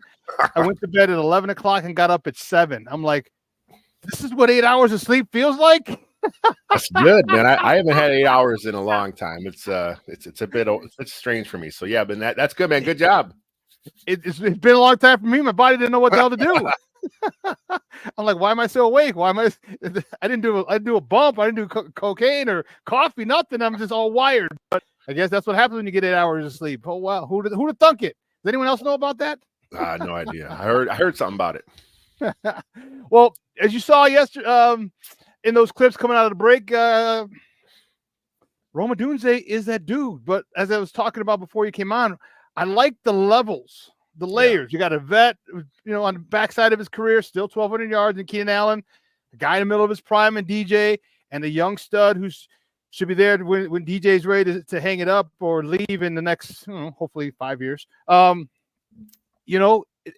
Talk to me about that wide receiver. And I'm not even talking about Scott or anyone else. Just talking about those three and how excited you are with those three in the lineup. I mean, on paper, it has potential to be the best trio the Bears have ever had. I mean, this is a new era of offensive football that a lot of Bears fans just aren't quite understanding what's going to happen here because, we've never seen it. I mean, we had a brief moment in the Mark Trestman era when he threw the ball a lot, but that's what the league has become. The league is a passing league. It's been that way for decades. It just seems like, there's still a lot of fans in the mentality of run the ball, play some good defense, and that's just not how the NFL wants you to play. I mean, they've changed the rules to make sure it benefits the passing game, and that's what the Bears have. Now they have 3 outstanding receivers. They have a couple good tight ends. They have some good tailbacks out of the backfield. They have a rookie quarterback they feel is the guy to lead this team into the future. It's an exciting time to be a Bears fan. I know there's some fans still trying to resist it, but man, this is an exciting time to be a Bears fan. It is. And the thing about it is like resisting, what was that? Resistance is futile. Yeah. I forgot. It's here, man. The bear claw is everywhere now. It's ridiculous. Oh. He stole it from Don Walkman. He stole it from him, but that's all right. Well, I'm not gonna say. Look, he didn't steal it. I'm glad you brought it up real quick because I want to talk real quick about this. So, his first immersion into Bears culture was at the draft. Really? Yep. He's down there taking a selfie with Don, and there's Bear Man, right? So Caleb's thinking, oh shit, this must be what Bears fans do. This is a Bears thing, yeah. It's a Bears thing. So he adopted it. You know what I mean? And there are some, again, we're talking about the resistance. Some Bears fans are salty. How dare Caleb steal the move from the Bear Man? That's just what he thinks. He thinks that's what you do. So he's doing it. And it's Bears fans have kind of fallen in love with it now. That's the thing, man. I mean, it's kudos to him. But again, kudos to Don Walker. He's the guy that kind of get it going. He's the Bear Man. I think it's cool, man. Bears are cool, man. It's cool to be a Bears fan again. It really is, and they haven't even played a game yet or down, right. And that's really, really fun. And the one thing that we talk about is like, and people, it's funny how trolls come at me and like, you're a Justin fan, just keep the same energy. I'm like, first of all, I was like, I don't know who the hell you think you are telling me who I can and can't root for. That's the starter. Yeah. Okay, that's the starters. I said, but secondly, it was never about Caleb not having talent. Duh. No one ever said that Caleb doesn't have talent. Never said. I just said, and I felt, I still do feel Justin would be the better guy, but they didn't. So I can't sit there and say, well, Justin this, Justin that. Well, it's pointless. That's like being in a rocking chair. You're doing something, but you ain't doing nothing. It's like if you change your way of thinking, fans get mad at you. If you stay on a hard line, fans get mad at you. It's like, things change. As sports analysts, the game changes, the game evolves, teams change, players come and go. We talk about what's in front of us. I mean, it's nice to talk about the past and the history, but it doesn't. Sometimes there's no point in it. You know what I mean? Let's move on. yeah. So for me, like I love. Look at Shorty, our guy on here. um, Shorty owes me a lunch. We had a bet a while ago. I'm not sure he remembers, but he owes me a lunch. Shorty, be a man of your word, Papa. Be a man of your word. He's zell him or cash app him some money for lunch if you can't make it, Papa. You know how it's done. This is 2024. You don't have to take him out to lunch. Like here's your cash. Give me your cash app. Give me your Zelle, and we're good. But I'm excited. Again, I'm excited. Like I said, for me, it was never about Caleb not having talent. That was never, ever, that wasn't even a remote possibility. You got to have talent, all right, for him to go where he did. Okay. And I'm looking forward to his leadership. And, there were a lot of things that people were putting out about his lack of leadership skills. Talk to me about that, about his leadership skills, because a couple things that he's done that just really got me excited about being a leader. When he went to find Rome, first of all, him and Rome hanging out, that's cool, whatever. But him going to find Rome after they drafted him, remember you saw it on social media where he's like, "Where is he at?" He's like, "No, he's in here," and he screams out, "Rome Odunze." You see Rome get all fired up that Caleb came to talk to him and all their teammates. Then yesterday they were over at the Chicago Sky game, which I thought was really, really, really, really cool. Here's a picture of that. I guess I took a picture at the wrong time because they were smiling and laughing and having a good time. Here they look all mad and shit like the Sky were ever in doubt of losing it. But like stuff like that. Talk to me about Caleb's leadership, what you see from him as a leader. Yeah, that was the big question, of course, leading up to the draft. I mean, part of that was fueled by fans of Justin Fields, obviously, fans of what the current roster looked like. And that's understandable. But then there was also some other stuff because, look, Caleb Williams is a different cat, right? I mean, he's kind of he's a millionaire coming into the league. He's the first NIL guy. He's already doing national commercials. Dr. Pepper. He's a big star already, right? He's in LA. So there was some stuff out there. People kind of thought they may have heard from someone or heard from someone, and that spread. And it was unfortunate, but that's the day we live in. That's social media. I heard some of the same things that some guys heard. But let's wait and see what happens. And as we're seeing now, the Bears vetted him, his leadership, his stuff in the locker room. He is who he is. He is a driven man that wants to be a great football player, and he's been doing this since he was in middle school. This is who he is. He may rub some people the wrong way. They may see it as arrogance, but all the greats have that. There is no great elite athlete that doesn't have a level of arrogance about them, a level of confidence about them. That's kind of what you need to kind of push yourself to the next level. So yeah, so people are going to hate him. Are they going to hate him like we hated that jerk up north? Because we hated number 12. We hated that son of a biscuit. Is this guy going to be hated by other? Please tell me he's going to be hated, because once people started hating him and calling him all kinds of names and he sucks and and having all these nasty things to say about him, then we got a pretty damn good quarterback. There you go. Yeah, if he can do what Aaron Rodgers did, if he could be our version of that, where Packers fans hate him, Lions fans hate him, then he's winning championships, and that's what we want. I hope so. And he's a little quirky. He's definitely not your stereotypical Chicago Midwest quarterback. All right, he's quirky, and we have to get used to that. It'll be a lot easier. You start winning games, and if he does that, he will win this city over. Yeah. Your thoughts, though? How soon? Okay, how soon do you think he's able? They take off the training wheels for him, because, all right, you're a rookie. You have a whole bunch of talent. All right, I think they're gonna. And the conversation needs to be had. All right, Eberflus to Waldron to Caleb. Like, this year, we're going to win with you. Next year, we're going to win because of you. Yeah. By that, I mean, you're going to hand the ball off. I'm going to have a short, intermediate game. I need that tight, where you can do those things with your eyes closed. How soon before you think he gets the concept of the speed of the game, the concept of the game, and what Waldron's doing? And how soon do you think, because don't forget, he's already been implemented, they've implemented some of the schemes because of his quarterback coach, his good friends with Waldron. Okay. They're going to get extra time because they're in the Hall of Fame game. So they're going to have more time earlier.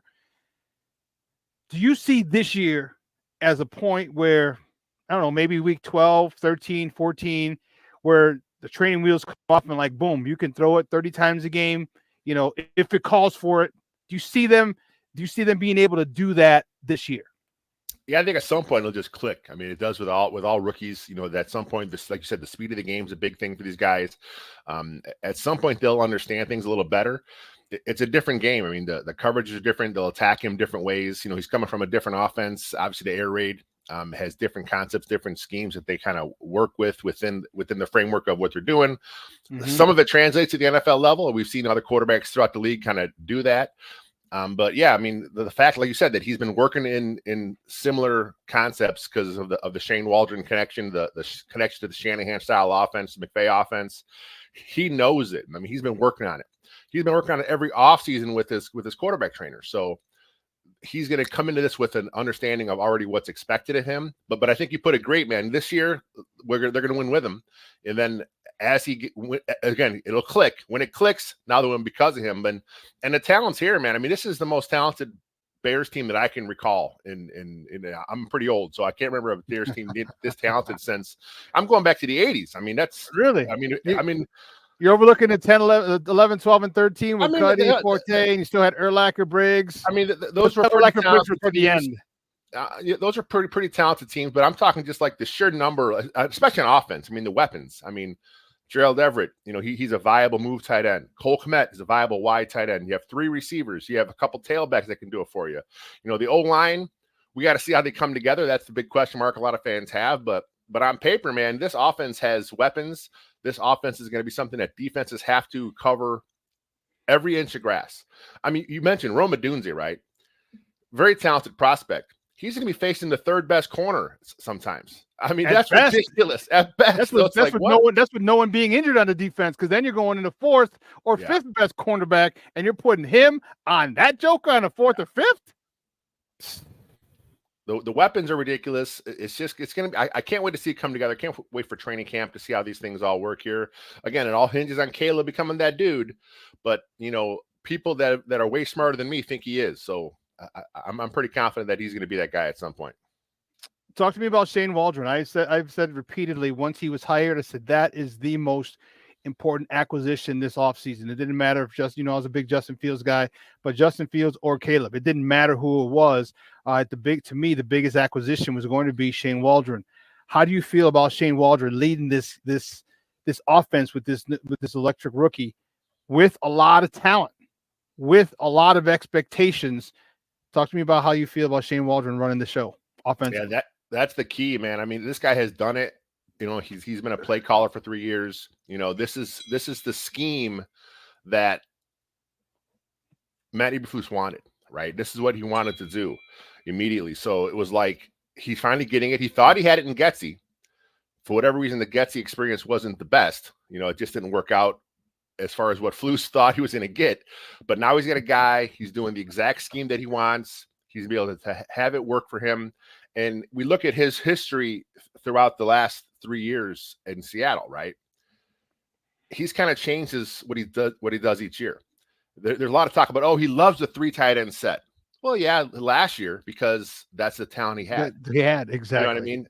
The previous year, he had something different. His first year calling plays, he really leaned on the running game with Kenneth Walker.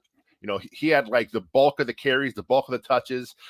That's what he had. He will evolve his offense around what he has. And in Chicago, he can run 2 tight end sets. He can run 3 receiver sets. He can go empty with Everett split out wide. You know, he can run a stuff with 2 tailbacks. He can do a lot of things. And right now there's still a fullback on the roster. Who knows if that'll stay the same. So he has options to kind of run what he wants. So instead of what we're used to as Bears fans, the offensive coordinator kind of reacts to what the defense is doing.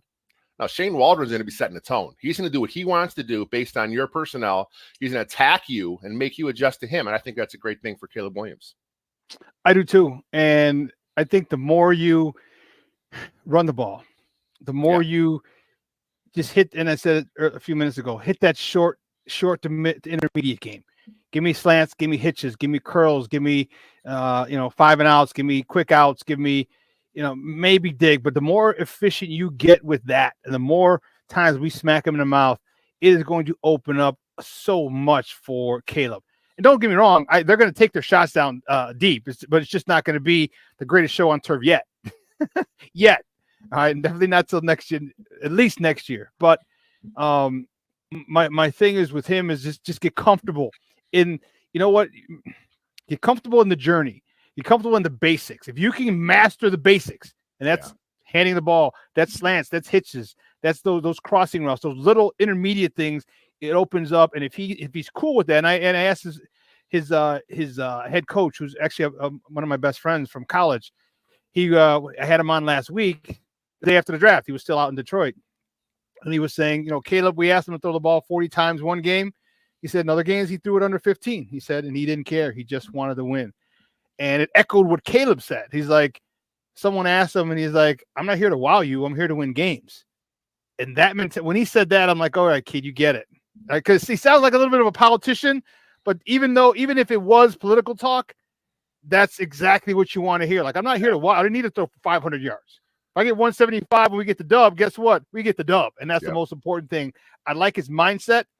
Do you have any qualms or any concerns about him handling the media, handling Chicago? Because he's coming from a big place. Because in LA, I know LA is the second largest market, but he was really not in the limelight. You didn't see him on red carpets. You didn't see him at parties. You never heard about anything about Caleb Williams except his beautiful ass apartment that he had overlooking LA. It's the only thing you heard about and saw. Do you think he'll have any problems handling this big market? I'm sure there'll be an adjustment period. You know, that's probably one of the reasons why the Bears hired, I forget his name off the top of my head, but they hired that guy from the Chiefs, kind of came over. He was part of their PR, the PR machine in Kansas City. Mm-hmm. He understood what happened when you had a star quarterback like Patrick Mahomes. So bringing him in kind of help Caleb out a little bit, you know, and he wasn't really in the limelight a lot out there in USC, but people knew who he was. Like I said, he did the media stuff. You know, he did some stuff with NIL. You know, he has been training for this day his whole life. I mean, he's been in the spotlight to an extent because he was a top quarterback prospect. He was one of the first guys really to evolve in this NIL era. So he's kind of been out there at the forefront. You know, USC, I mean, it's LA. I mean, people know him in LA. I mean, there was some talk about some of the places he goes to. Like, I think it was one of the articles where he's at a place having dinner and there's celebrities all around him. You know, he's comfortable in his own skin. He's comfortable in that setting. And the Chicago media can be tough. I mean, it happens. You know, there's going to be some times where they kind of go at him, but he seems like he's kind of the guy that kind of would just let the kind of go roll off his shoulders, be like, you know, it is what it is. Like I said, he's here to win games. He understands the process it's going to take. So I'm not too concerned about it because, like we've seen, you know, he is who he is. I mean, that's what we're getting. We're getting Caleb Williams uncut, and we didn't know much about him leading up to the process. But as we've seen him interact at the combine, at all the one-on-one interviews, that you mentioned the podcast in his apartment, that was outstanding. Kind of really him uncut, unfiltered. You know, just getting to know his personality a little bit. I don't think it's gonna be a problem.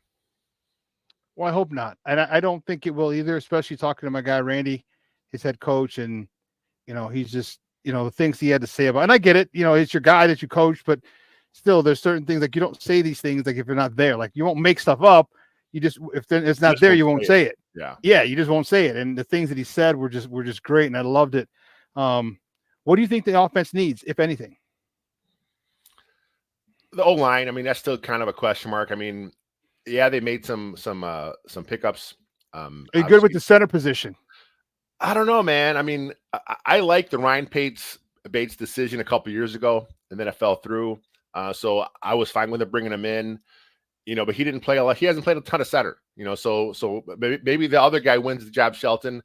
I'm not sure. I want to see how it plays out, but I think that's better than what they had last year. I mean, these guys are better than the Lucas Patricks, Cody Whitehair, kind of towards the end of his career. They're better than that. I still got to see how the depth comes together. Tevinjenkins had some injury issues throughout his career. Hopefully those are behind him. You know, Braxton Jones has to keep ascending, become a good left tackle. But overall, you know, the O-line's in a better place than they were a year ago. I think so too. I'm looking at it like this. I hope Nate doesn't have, knock on wood, doesn't have another family situation like he had last year, because that's stunted the chemistry, the development of the chemistry. For sure, yeah. You know, so because that old line that they had slated for week 1. They didn't play together for the first time until week 9, 10, somewhere in there. I mean, and that's a long way. And isn't that funny that they finished up with like a 5-2, 6-2 record at that particular point? Interesting. Not that maybe O-line's kind of important. I don't know. Who knows? But so now hopefully you have those guys there. Nate Davis being healthy. All right. We know what Darnell Wright's going to do. Darnell Wright is just a monster, dude. He's such a nice dude, dude. When I'm in the locker room and talking to him, like, he's the nicest guy, man. I'm like, dude, do you realize like you put that dude in the third row? Like, I love it. Tevinjenkins, if he can stay healthy, he is another monster that you have to, like, all right, dude, not the third row, just the sideline, just right. Yeah. But I'd rather be able to reel him back than try and amp him up.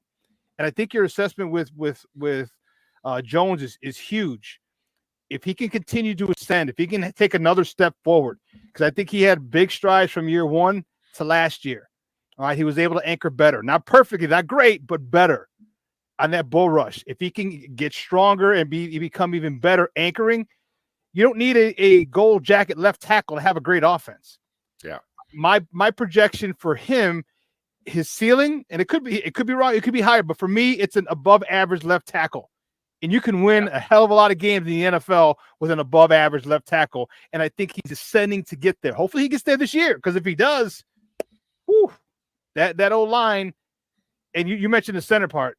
Dude, the quarterback's not gonna have to field it off the ground or jump up to grab it. That was just god awful last year. How many times Justin had to, damn near take a knee and scoop it up like a ground ball. It's like ridiculous with those dudes.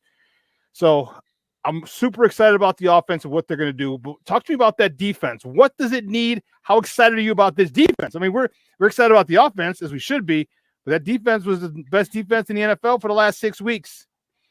It's funny, we talk about a new era in Chicago. We talked damn near half an hour, didn't mention the defense once. Not once. Man. So, yeah, no, I think the defense is a good chance to be pretty good. Again, obviously, we got to see how edge come together. There's some rumblings online, obviously, about Yannick Ngakoue possibly coming back, and I'd be fine with that. I've been talking about that for months. He was fine in Chicago. I say fine, which is, he wasn't special. He wasn't, he didn't get his customary 8, 9, 10 sacks like he usually does. He had an adjustment period to make. So is he overcorrect and get 12 this year? I mean, that'd be great. I think he's an option, because right now, I mean, you need some more depth there. I love the Austin Booker pick in the 5th round. I thought that was fantastic. But again, he's 240. He's got to put on some weight, some size. He has to learn the pro game a little bit. But I think as a situational, occasional pass rusher, dude, one-trick pony. Dude, that's what I was saying, Lester. Like, give me a one-trick pony. Like, listen, kid, that's not your whole thing. You got to develop and you got to grow. But right now, I need you in second long, third long. Do not stop at the running back. Do not go pass. Do not collect $200. Get to the quarterback. Yeah. And dude, one of the things I love is his little dip. When I dip, you dip, we dip. He gets up there and dip that shoulder. And so many times on film, I watched the offensive line went to shove him, like, whoop, miss, drop, oh shit, sack, gone. I agree. When you mentioned Booker, dude, that got me so excited, because he's 240. He can get to 250, 260, 255-ish, in a couple seasons, and still remain that. And he may not even be the full-time defensive end, but if you got that guy who's a specialist, that Mark Anderson dude that I mentioned for the last few months, man, he only had 10 sacks his rookie year. Don't even get me excited and get me close to this guy. Get close to 10 sacks? Come on, man. Well, plus he's so young. He's a redshirt sophomore. A lot of people said if he would have stayed in school, he would have been possibly a top 50 pick, which is fine. So the Bears say, you know what? Let's go ahead and use next year's draft pick. Get this prospect in here early. Get him started in a pro weight room, a pro nutrition program. Let's build his body up. Let's start coaching him. And the Bears have some pretty good D-line coaches. I was just about to say, dude, we are here. We're here, man. I'm excited for Booker. I'm also a fan of DeMarcus Walker. I think DeMarcus Walker's a pretty good football player. But you want some more juice. You have to have juice off the edge. You have to get after the quarterback. So I think an edge at some point will be added, because I'm not sure that the depth is great, because you're going to go 4 deep at D tackle and D end. The rotation is going to happen, so you got to do there. But the back end is good. I love the pickup of Kevin Bayard. I think he's a good safety. I liked Eddie Jackson. I think he was fine. I think Biard is a more complete player, so I think they'll be fine there. Brisker is young and ascending. Gordon young and ascending. Jalen Johnson is one of the best corners in the game.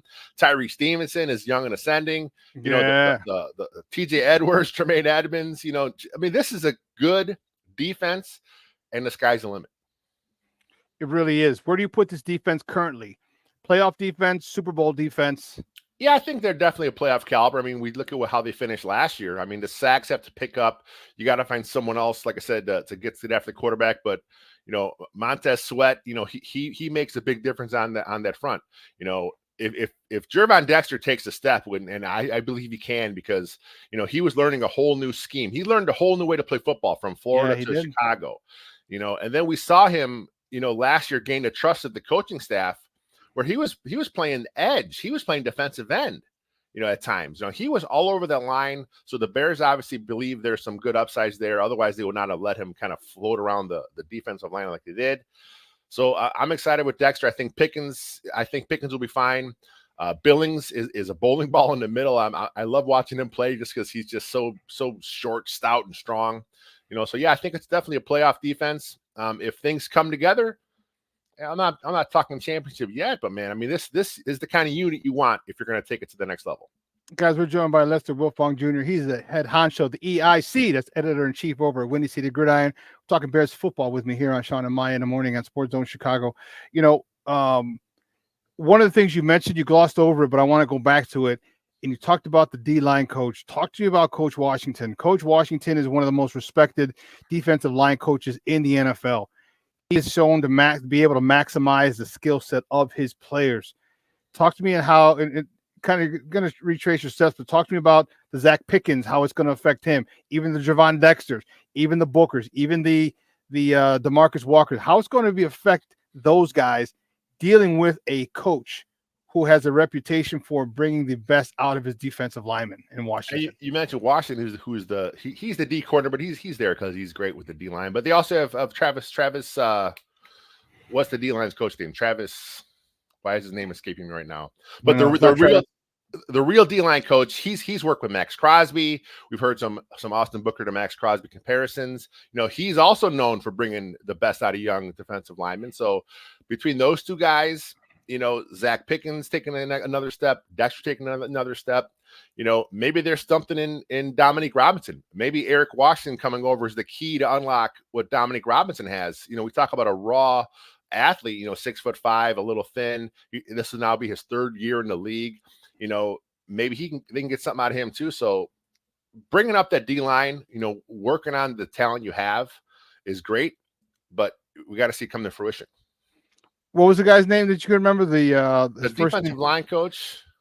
Why is his name escaping me? I figured you'd find it before me. Yeah, I'm trying. I couldn't remember his first name. His senior Travis Smith. Yeah. Okay. Yeah, I mean he's been with the Raiders. I mean he's a long time D-line guy. He's got, you know, again he worked with Max Crosby. And, you know, Max Crosby was a raw athlete coming out of college. You know, I've seen some analysts comp, you know, Booker to Crosby because of the body type. Yeah. You know, I mean, if he can even come anywhere close to a Max Crosby level of impact, that'll be a big thing for the Bears, getting him in the 5th round. So before we let you go, man, talk to me. Where do you see this? Where do you see this offense? I got 2 more questions for you. Where do you see this offense? Because, man, look at this. This is the NFC North is kind of stacked there. Where do you see this offense in regards to in the division and in the conference? Yeah, I mean, if you look at on paper, like I said, I mean, we got to see come together. But on paper, this is definitely a playoff caliber offense. You know, I mean, the weapons are all over the place. Shane Waldron would have mismatches wherever he wants it. He'll move his pieces around the field to kind of find, you know, the best advantage for his unit. So yeah, I think it's definitely a playoff offense, playoff defense. Now, can Matt Eberflus, can he get there? Can he get the squad there? You know, that's the key, because, you know, he had some issues last year with some late game management, being a little conservative, you know. But look, we talk about players developing, coaches develop too, man. So yep, we got to see what Coach Flus does. You know, the Ryan Poles believes in him, his players believe in him. let's take the next step as a leader now, and Coach Luce, and let's get this team to the next level. Man, I'm excited. So last question before we let you go. Give me a record. 7 wins, 8 wins, 10 wins, 13 wins, 16 wins. What are you thinking? Yeah, I said playoff for sure, so I got to go. I mean, we haven't seen the schedule yet, but I mean, if these guys are definitely going to push for a wild card spot, I'm going to go a little conservative, and I'll say 9 and 8 right now. Which in the NFC, that's a playoff team probably as a wild card. Okay, I had minimum 10 because I said they should have won 9 to 10 games last year. I'm trying to dial it back a touch. Okay, it's still May. You know, by the time camp runs around, I maybe it's 17-0, my friend. Let's go get your Polish sausage. We're ready to roll. That's awesome. That's awesome, Lester. Great stuff, man. I appreciate your time. Do me a favor though, let everyone know where they can find you and your work online. Everything I write is on Windy City Gridiron. Our podcast and video stuff is on Second City Gridiron. And we actually just signed a contract for our podcast this week. So we should have a big announcement coming soon about our podcast. Oh, dude, awesome. Great stuff. Dude, I appreciate it, man. Good talking to you as always, man. We'll be in touch. Sounds good. Anytime. Thanks. Guys, that's Lester Wiltfong Jr. from Windy City Gridiron talking Bears football with me, and I'm excited about it. You know, there's a lot to get excited about. I'm looking forward to the schedule release. It's scheduled to be to drop next week, a week from today. So looking forward to that. It's going to be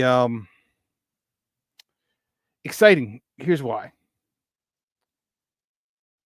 You know who you kind of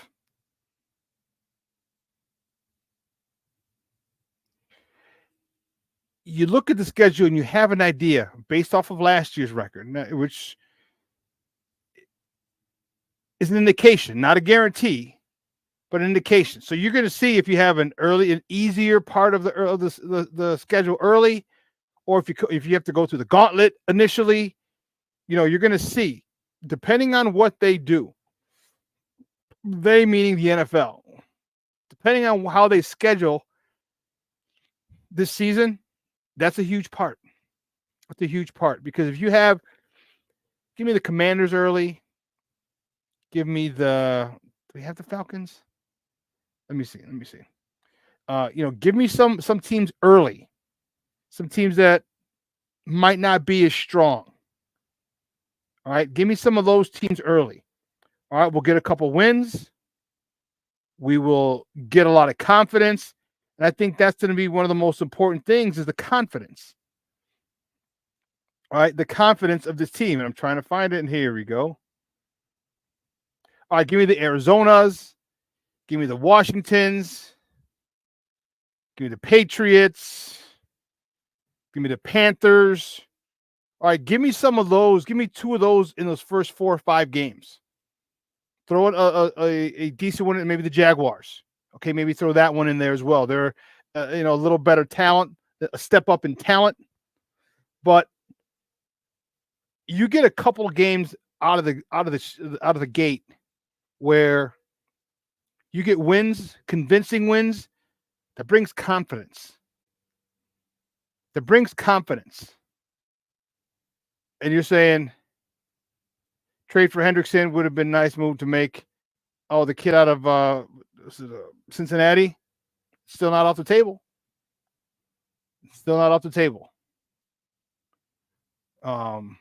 This staff was hired for development. Won't polls wait for his coaches to grow talent before moving?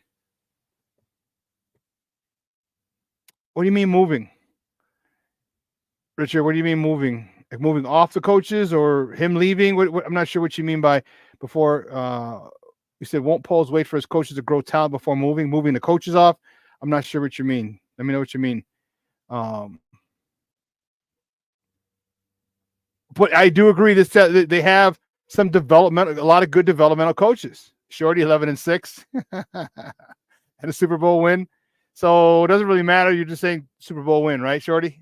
I hear you.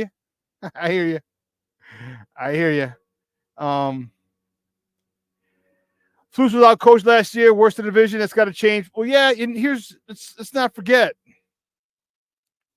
It's It's his second year as a head coach. And don't get me wrong, I'm not making excuses for him. I'm saying he does have to get better, but we also have to realize that as a second-year head coach, I mean, the first-year head coach was what he had to deal with was insane. All right?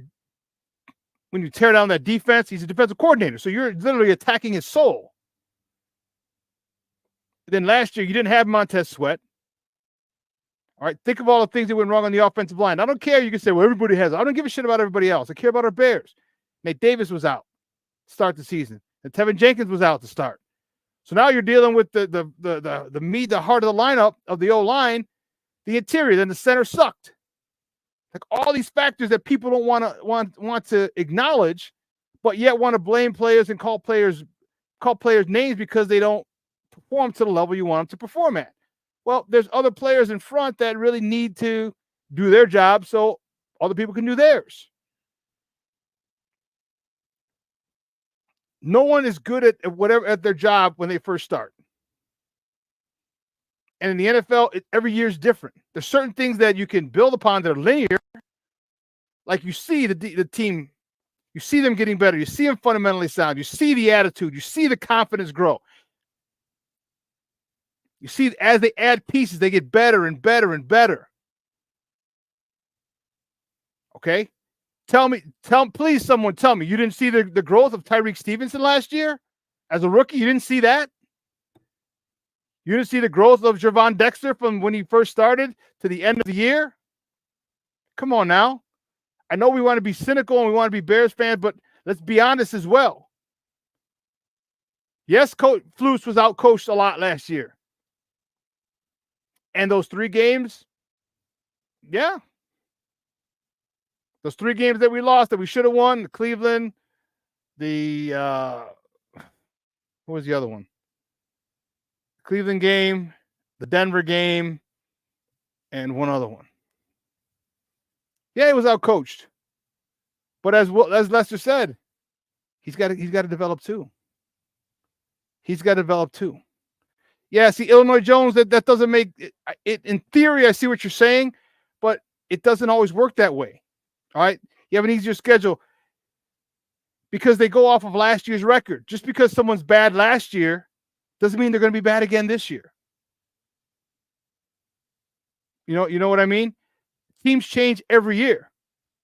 So if you're playing a last place team, a couple of moves, a couple of injuries could have been the reason they were in last place. All right, a couple of injuries, bad coaching. Hell, we had bad coaching. We were just able to. You get those guys back. You have a couple of draft picks, and all of a sudden you're not an easy target anymore. So when you say easier schedule, I understand what you're saying based on last year's records, but it doesn't always. In reality, it doesn't always play out that way.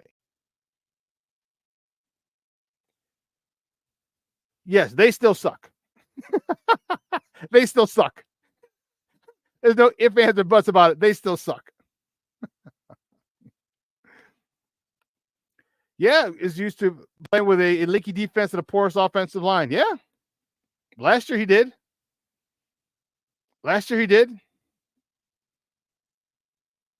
Okay, moving on before they make trades. Yeah, I think I think so. I think he's definitely gonna want to see development. He'll wait. He'll definitely wait. Okay, I'm glad we cleared that up. Yeah, he'll wait. So yeah, he does. Illinois Jones, you're right. You see what I mean?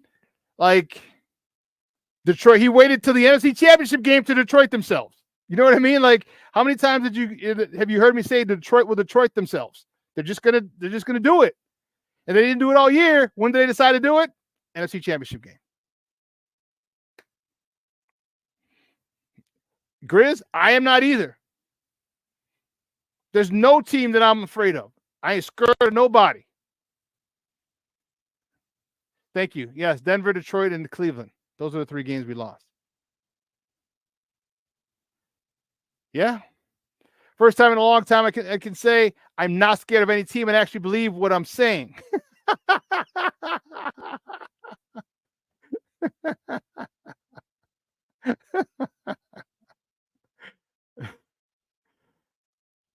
Richard Poles has excuse-proofed this team down to the punter. Everybody's at. Shouldn't that be the way it is every year? Like, there's no excuses. And there are legitimate reasons last year and the year before that the Bears were as bad as they were. Legitimate. So I hear you, Richard. Yeah, down to the punter. Down to the Mickey Ficky punter. I'm really anxious to see, and I'm not putting the cart before the horse. I just can't make time move faster. Going into 2025 is going to be insane. Going into 2025 is going to be insane. Because no more rookie, no more Caleb as a rookie, no more Roma Dunze as a rookie. Okay, this defense, whoever they get on the left side, whether Booker can fill that hole or DeMarcus Walker and Booker, rotate, they platoon that spot, and then they draft the dude. Billings is still here. Gervondextersr still here. Montez Sweat is still here. Jalen Johnson's still here. Tyreek Stevenson's still here. The safety's still here. Jaquan Brisker's still here on his rookie deal. Man, 2025, as you've heard me say, their Super Bowl window opens next year. It opens next year. Their playoff window opens this year. King Booker World. What's up, Papa? I didn't get to say hi to you earlier. Thank you, Papa. I'm sick. He says, I'm so sick of hearing about the Lions. Bears should have swept them last year and the year before. They again escaped one game and beat the injured Bears at the end of the season. Yeah, they should have. And you know what?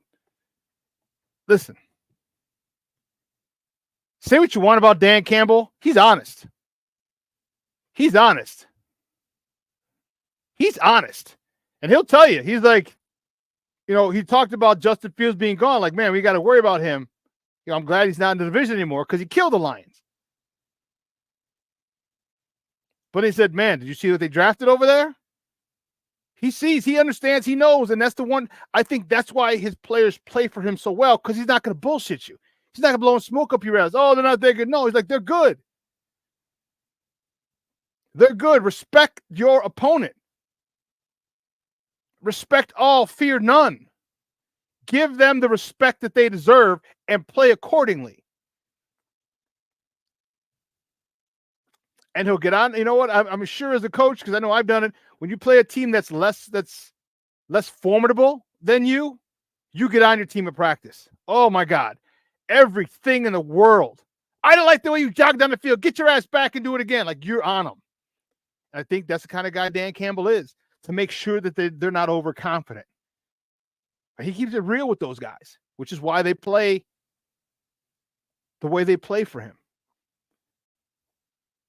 And I think he's concerned about the Bears. I think he should be. Only thing better than a cover sack is a stunt where the quarterback doesn't see and gets a this gets destroyed.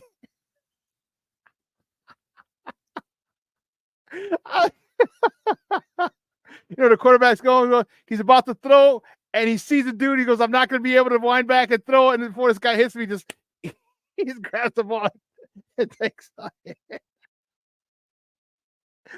But I think cover sack will probably be the second thing. I just love when it collapses on a quarterback. Like, shit. I thought I had time. When he's back there looking like 2 seconds, 3 seconds, 4 seconds, 5 seconds. Oh, here comes the rush. And he's like, dude, somebody get open. I love it.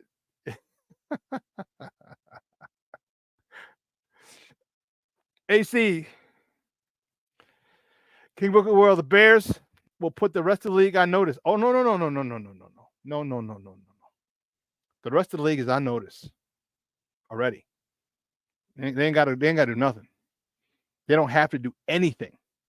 They're not going to. The rest of the league is on notice. It's not going to happen. It has happened already. And I love it. Richard says a playoff loss that leaves a bad taste in the team's mouth is a prelude to a Super Bowl. Okay. Yeah, I agree. It could be. I agree that it could be. I think that maybe that's what the Bears need because you get so close. Like I said, I could see them get to the divisional round and losing. Or, hey, maybe they get to, maybe they develop. All right, at a rate faster than we expect. Not crazy fast, but just better than we expect. Maybe their development at the end of the year is where they're going to be like week 4 or 5 next year. All right, it just gets pushed up sooner. Okay, maybe it just gets pushed up sooner. And then for some reason they get to the NFC Championship game. I don't think they'll win. You got a chance. You get to that. Remember, I always said, because I always said, I said, after in 25, it's NFC Championship game or bust. Not Super Bowl, just NFC Championship game. Just get there. Once you get there, now anything can happen. Tired of the Jordan Love stroking? Yeah. Yeah. A sack up the middle of no lineman can stop. Yeah, and that's what Billings does. Not that he's a sack artist, but what he does is as he collapses the pocket, it frustrates quarterbacks because they cannot step up. Because when you realize you can't step up, your first thought is, I got to look to the side. I'm feeling the pressure from the side, which is why I want to step up. When I'm feeling, now I got to look and see, how much time do I have? All right? As a quarterback, when you can't step up because you're getting pressure on the outside, you can't step up. Now you say, okay, can I make this throw? How much time do I have? Because you don't want to be in motion and have them so close where they knock the ball out. Okay, but not just that, but man, you throw out, they grab your arm, boom, here comes your shoulder.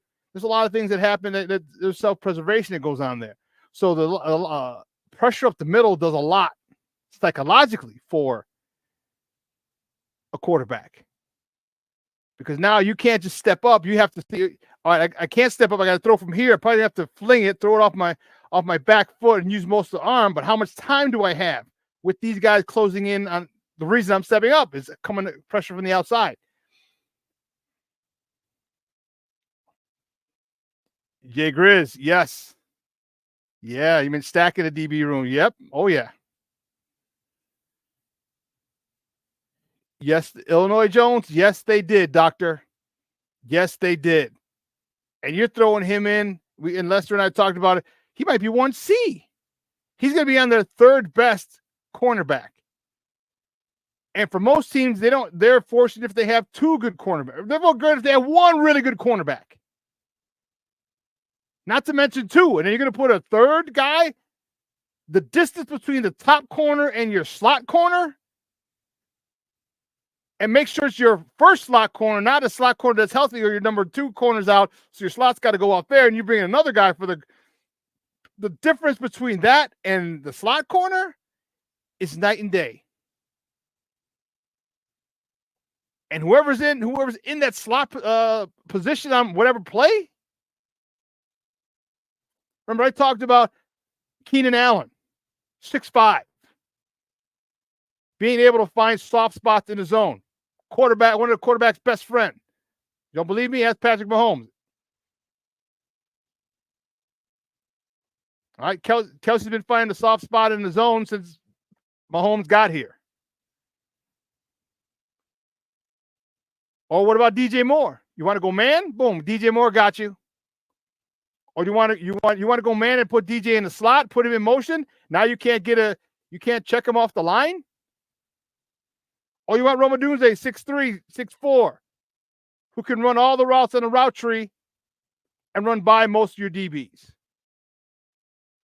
Oh, did I mention the tight ends as well? I didn't even go there. So yeah, good. I love, you put someone in a slot. Imagine if they're in a zone and you put DJ Moore in a slot, or they're in man, you put DJ Moore in a slot. So many different things you can do. If they're in man, you put DJ Moore in a slot, and the number 1 corner goes to him, and the number 3 corner goes to Romadunze on the outside. DJ run up the middle of the field. Or run a crossing route. DJ Moore and Romadunze, Get a go route or deep comeback. You get a deep comeback, you get a go route. Keenan has a dig, a deep in, 10 to 15 yards and across the field. I am literally making up plays in my head, seeing routes. That's why you see me using my hands. Like DJ Moore, over route. All right, Roma Dunze, go route. Keenan Allen, deep in. Cole Kmet, deep hook. There you go. Running back, swing. Yeah. Good stuff. We didn't even mention tight ends, Jay Grizz. We didn't even mention tight ends. Didn't even mention tight ends. Their nickel or their dime, or their dime corner is going to have to do that.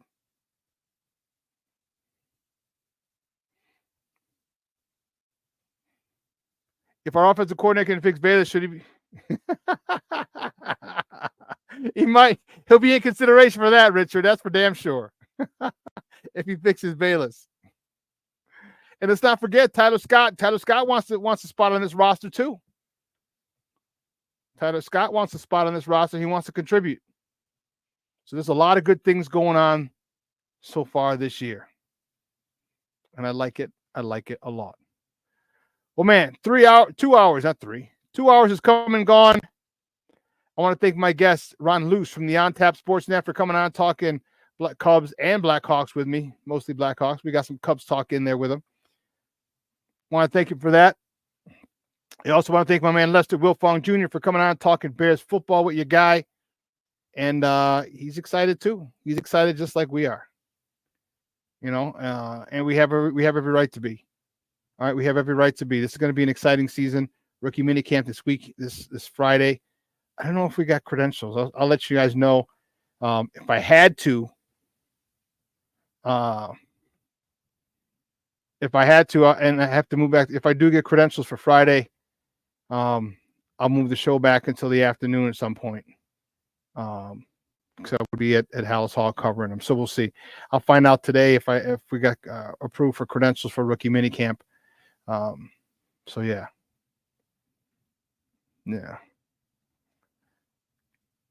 Man, who you telling? In college, Rome was getting the best DB and double coverage every week and still average over 100 a game. Coverage with a second or third DB, game over. You're right. You are right. Yep. That's what we're counting on. You have a blessed day as well. You stop this nonsense right here. You stop that right now. Okay? Just stop. Richard Long. Hey, so listen, I got to go pick up the warden from CrossFit. I said, I want to thank those guys again. Ron Luce from the On Tap Sports Net coming on talking Cubs and Blackhawks with me, and Lester Wiltfong Jr. from Windy City Gridiron talking Bears with me. Guys, you have a phenomenal day. It's hump day. It's going to be, what's the weather? 65, 70? I like that kind of party, baby. I can deal with that. Oh, shit. It's going to be 80 today. Woo! Got to turn the air on. Get out, finish reading this book that probably finish it tomorrow. But get to reading a book that I'm finishing up. Guys, you have a phenomenal day.